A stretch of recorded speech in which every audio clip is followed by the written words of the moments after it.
Fala galera, André Ferreira na área. E olha só galera, o TSE respondeu o meu relatório de auditoria que eu protocolei lá na ouvidoria do TSE.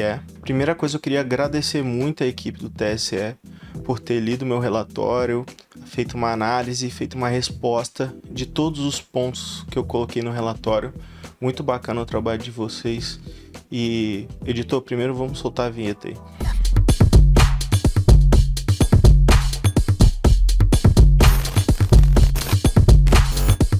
Então vamos lá, galera. Eu fiz o relatório, foi o primeiro relatório que eu fiz, foi no dia 5, se não me engano, 5 ou 6 do 10, né?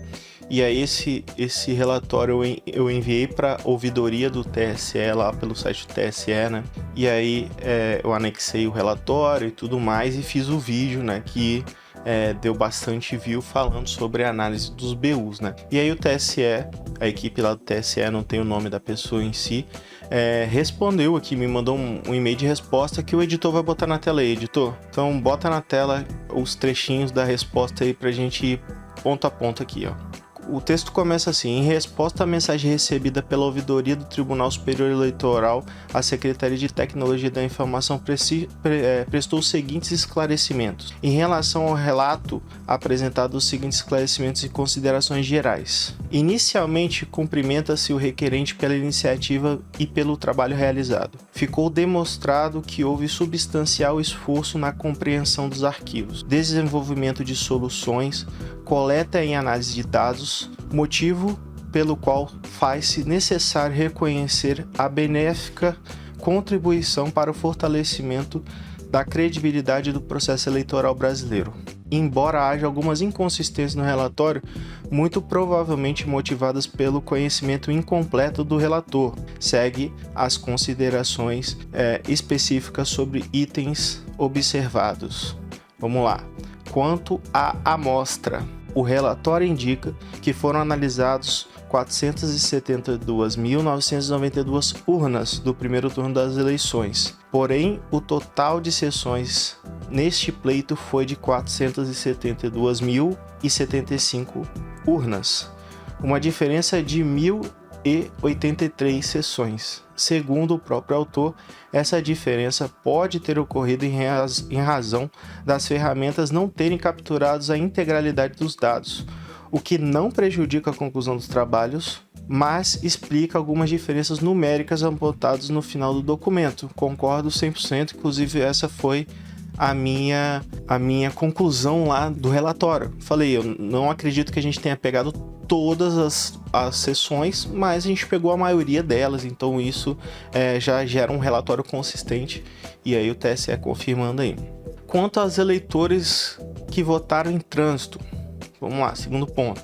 O relatório é assertivo quando diz que a diferença entre o comparecimento apresentado no cabeçalho da consulta do BU e o comparecimento por cargo se trata de eleitores votando em trânsito. Contudo, é necessário fazer alguns esclarecimentos. Pode votar em trânsito quem está fora do seu domicílio eleitoral no dia da eleição e solicitou a Justiça Eleitoral dentro do prazo determinado. Sendo assim, o eleitor pode votar em trânsito em uma cidade, em uma outra unidade da federação, ou dentro da própria UF, né, que é do próprio estado. No primeiro caso, o eleitor vota apenas para o cargo do presidente da República. No segundo caso, se aplica quando o eleitor se desloca para outro município, mas permanece dentro do estado de origem. Nessa situação, o eleitor vota para todos os cargos, para presidente, governador, senador e deputado. Essa informação dos eleitores votantes em trânsito dentro do próprio estado não consta nos BUs, motivo pelo qual possivelmente o requerente não demonstrou no relatório. Sendo assim, páginas 8 e 10 são calculadas a partir da amostra obtida as diferenças entre o comparecimento para o cargo de presidente e os demais. Inferindo-se a diferença, se trata de votantes em trânsito. Porém, é mais preciso dizer que a diferença se dá em razão dos votantes em trânsito oriundos de outros estados, conforme já explanado. Então, o que eles estão falando aqui, galera? Que existe duas situações. O meu relatório, ele preveu um tipo de situação, que é quando a pessoa está votando em trânsito e é de outro estado, tá? Então, no relatório, existe uma diferença lá nos BUs entre votos para senador, deputado e votos para presidente. Essa diferença a gente considerou votos em trânsito, que se não me engano era coisa de 180 mil votos. E aqui ele está falando que esses votos são só de quem votou de outro estado, né? Quem pediu voto em trânsito de outro estado, mas faltou quem estava fazendo voto em trânsito dentro do mesmo estado, né? Por exemplo, se eu estou em Vila Velha e voto na Serra, né? Que são cidades próximas, mas está dentro do mesmo estado, isso aí também é voto em trânsito, mas o meu relatório não consegue pegar isso, porque isso não está em nenhum local dos BUs, então não tem como saber qual de fato é a quantidade total dos votos em trânsito, beleza? O próximo ponto aí, quanto ao número do serial FC, né? Quem leu o meu relatório sabe que a gente tinha pegado um erro, uma inconsistência ali no número de serial FC de algumas urnas, e aí ele vai falar sobre esse tema aqui, ó. O campo número serial FC diz respeito ao identificador gerado para mídias de carga. Trata-se de um valor aleatório criado para identificar a geração de uma mídia de carga utilizada para a preparação de múltiplas urnas. Por isso, é esperado que vários BUs façam referência ao mesmo número de serial FC. As mídias de resultado não recebem qualquer tipo de identificador, pois são apenas mídias formatadas para a gravação dos resultados finais. As mídias de votação utilizam como área de backup pelas urnas. Também podem possuir um serial de identificação, mas o valor não é expresso no boletim de urna. No relatório na página 11, consta que foi verificada uma inconsistência do número do serial FC em 10.013 BUs. Contudo, é importante destacar que não havia nenhum erro nos dados do boletim de urna. Tratava-se apenas de uma formatação ilegível das páginas em razão do char7 utilizado na decodificação, conforme conclui o próprio relatório na página seguinte. Então vamos lá. Essa inconsistência ela aconteceu quando a gente foi pegar os boletins lá do site TSE. Então o que eles estão falando aqui é o seguinte: tinha um problema de fato na codificação ali, que eles colocam aqui, ó, char7 utilizado na decodificação, tá? Então existia de fato um erro lá na hora de ler os boletins de urna. Esse número estava vindo quebrado em alguns casos, né? No caso em 10.013 BUs, que foi corrigido no dia 11, se não me engano. O próprio site do TSE já está atualizado e resolveu esse problema, né? Mas o problema existiu de fato, e aqui a gente consegue ter a confirmação disso, que não é um problema sério, né? É um problema pequeno que estava acontecendo ali no site do TSE, tá? Como os dados que a gente utilizou vêm do site TSE, esse erro obviamente que impactou e foi detectado na auditoria, e está aqui confirmado a correção pela equipe do TSE. Vamos para o próximo, tá? Quanto às considerações técnicas, no meu relatório eu fiz uma consideração que não é qualquer pessoa que consegue auditar, né? Em termos gerais foi isso que eu falei, que não é fácil o processo, né? E aqui eles respondem o seguinte: os obstáculos técnicos que foram enfrentados durante a presente auditoria têm mais relação com a dimensão continental do Brasil e de seu eleitorado do que o formato de arquivo e seu meio de acesso. É preciso compreender que a totalização de votos de 471.829 sessões eleitorais não é uma tarefa trivial, e naturalmente esses dados irão demandar um volume grande de armazenamento e processamento. Afirmar que a auditoria, auditar a totalização, está ao alcance de apenas técnicos altamente capacitados é ignorar a extrema dificuldade que qualquer pessoa teria, por exemplo, coletar e auditar resultados em papel espalhados pelos milhares de cartórios eleitorais em todo o país. Em qualquer cenário, com ou sem voto eletrônico, uma auditoria desse porte requer pessoal, conhecimento especializado e recursos técnicos e financeiros. Assim, não entendi por que na consideração deles afirmar que auditar a totalização está ao alcance apenas de técnicos altamente capacitados está errado, porque é exatamente a conclusão que eles chegaram também. Precisa aqui, ó, no finalzinho eles estão colocando: requer pessoal com conhecimento especializado, recursos tecnológicos e financeiros, que foi exatamente o que eu falei. Precisa de pessoas qualificadas para poder fazer auditoria, não é qualquer pessoa que consegue fazer, e concordo plenamente que é pelo volume de informação. São muitas sessões, são muitos votos, né? Você precisa ter um computador bom para poder processar isso e você precisa ter tempo para poder fazer, né? Então, assim, é exatamente o que eu falei com outras palavras, assim, no meu ponto de vista, tá? Vamos pro próximo. Quanto às conclusões, o software da urna mantém o registro fiel da digitação feita pelo eleitor. Esses dados são mantidos nos arquivos de registro digital de voto, RDV.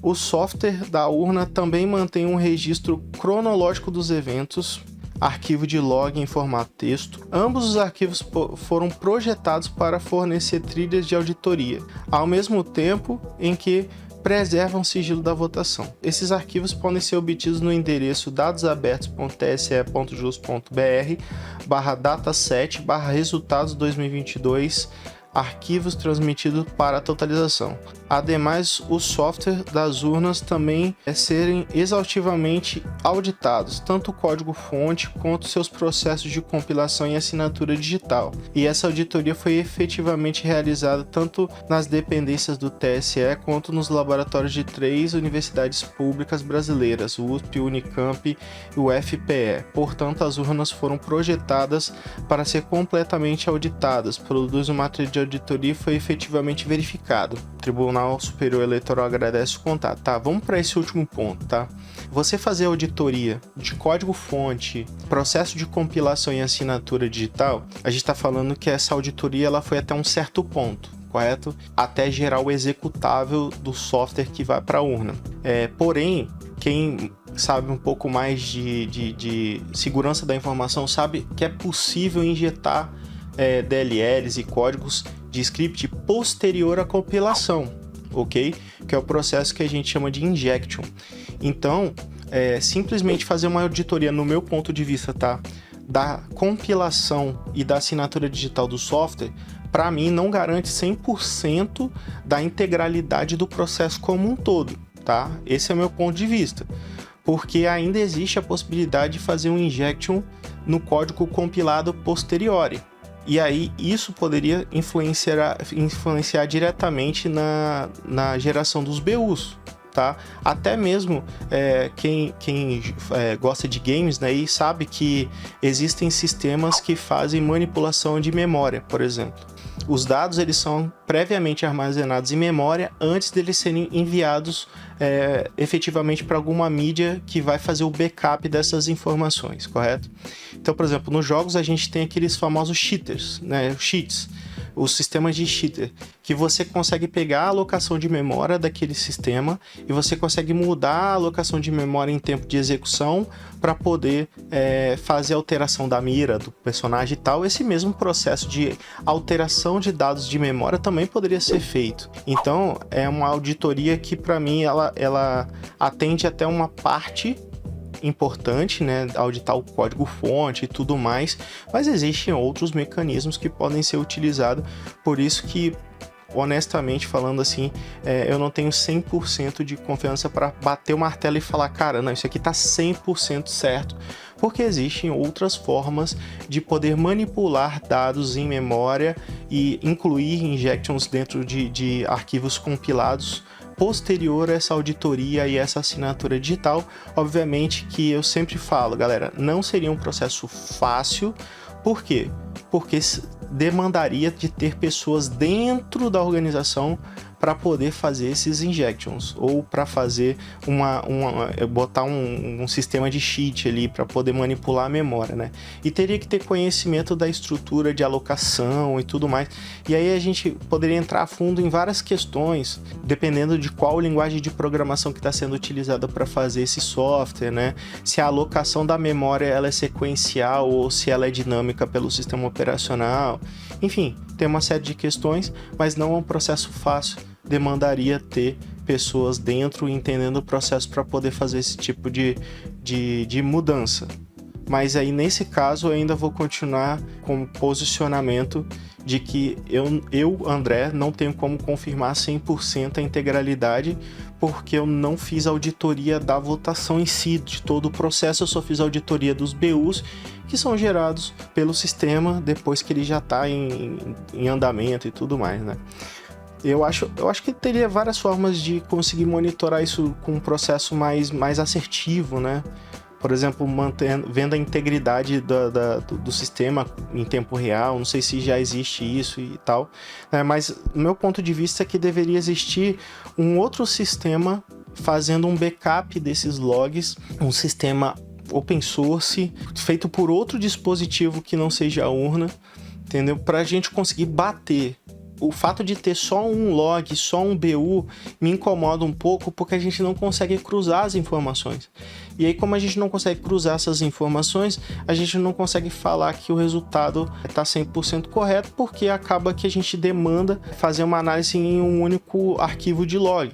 Então isso, para mim, no meu ponto de vista, é um pouco prejudicial ao processo de uma forma geral. Mas, galera, de novo, vou agradecer a equipe do TSE. Muito obrigado pela resposta, por ter lido meu relatório e tudo mais, e pelo elogio que vocês mandaram aqui no começo, que eu achei muito bacana. Cumprimenta seu requerente pela iniciativa, pelo trabalho realizado. Ficou demonstrado que houve substancial esforço na compreensão dos arquivos, desenvolvimento de soluções, coleta e análise dos dados, motivo que se faz necessário reconhecer a benéfica contribuição para o fortalecimento da credibilidade do processo eleitoral brasileiro. Sim, muito obrigado. Se você gostou do conteúdo aí, se inscreve no canal, compartilha com seus amigos e me segue lá no Twitter, galera. Vou deixar meu Twitter aqui. Eu vou ficando por aqui. Valeu, até mais.